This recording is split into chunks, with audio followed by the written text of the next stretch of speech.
Salut à tous. Vous allez voir des images troublantes et entendre des propos déroutants.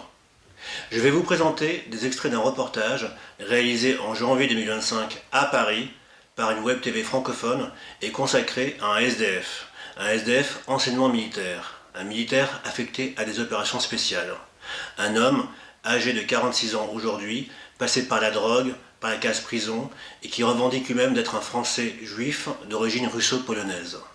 Écoutez bien et regardez bien. Que j'ai vécu de 96 à 2004, ça a été la Bosnie, ça a été Bamako, Djamena, Yamoussoukro, c'était les plombs, stress post-traumatique. Regardez bien. Que j'ai vécu de 96 à 2004, ça a été la Bosnie, ça a été Bamako, Djamena, Yamoussoukro et l'Afghanistan. Alors j'étais régiment du génie de parachutistes, j'étais au 17e régiment de parachutistes de Montauban. L'Afghanistan, malheureusement, c'est là où j'ai pété les plombs. Stress post-traumatique, plus grand producteur d'héroïne au monde, 53 000 hectares de pavots. Le 17e régiment de Montauban. C'est précisément ce régiment-là dont sont issus Mohamed Le Gouad, Abel Chenouf et Loïc Libert, les 3 soldats qui furent abattus par un tueur casqué à moto le 15 mars 2012 à Montauban.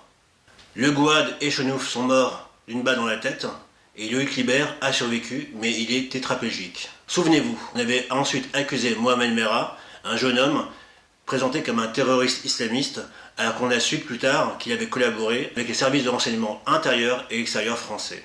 Une question personnelle. Oui. Tes 3 larmes qui sont sous ton œil, le Ouais. tatouage, il signifie quoi? Alors la larme pleine, c'est tous les gens que j'ai tués pendant 8 ans. Et les deux larmes pas pleines, c'est mon père et ma mère qui se sont fait écraser par un camion, j'avais 5 ans, à Port de Bagnolet. Mon père russe, ma mère polonaise ashkénaze. Voilà.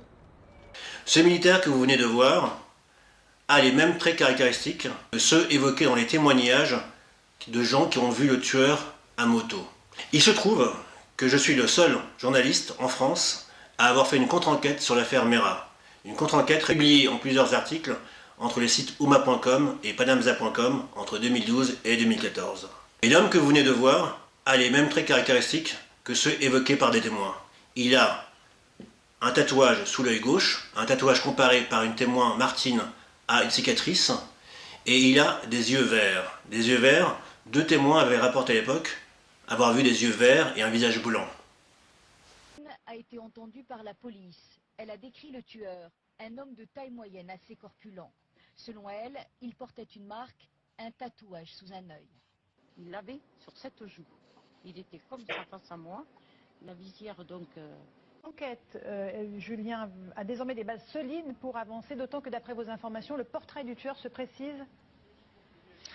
J'ai pu discuter avec un des enfants qui avait croisé le tueur visage blanc. C'est en tout cas ce qu'il a confié aux enquêteurs. Maintenant, je vais vous montrer un autre extrait du reportage. Écoutez bien à nouveau ce qui va être dit. Ce vécu-là, je le regrette à 50% parce que j'ai du sang plein les mains et ça se trouve, j'ai peut-être buté des gens qu'il ne fallait pas buter. Mais bon, c'était mon métier.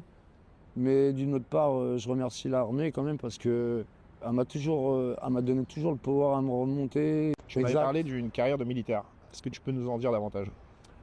Alors, je vais être bref parce que bon, je vais pas mentir, il y a des choses que je ne peux pas dire. J'ai pas le droit. Cet ancien militaire, affecté à des opérations spéciales, déclare donc avoir du sang sur les mains, avoir tué des gens qu'il n'aurait pas dû tuer, et précise qu'il ne peut pas dire aujourd'hui ce qu'il a fait. Aujourd'hui, en 2025, alors qu'il n'est plus militaire. Cet ancien militaire présente les traits caractéristiques d'un ancien barbouze, un homme issu de l'armée ou de la police, affecté à des opérations secrètes.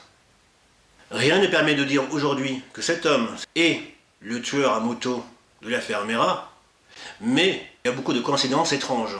Il porte le même type de tatouage sous l'œil gauche, et lui-même revendique avoir commis des assassinats extrajudiciaires, autrement dit des tueries secrètes dirigées par ses supérieurs. Je reviendrai sur le contexte de l'affaire Merah, car comme vous le savez, pour certains d'entre vous, pour ceux qui me suivent depuis 2012, j'ai collecté beaucoup d'informations inédites sur les zones d'ombre et les anomalies de l'affaire Merah. N'oubliez pas de soutenir mon site panamza.com. Panamza est le seul site d'information à travailler sur ce genre de sujet.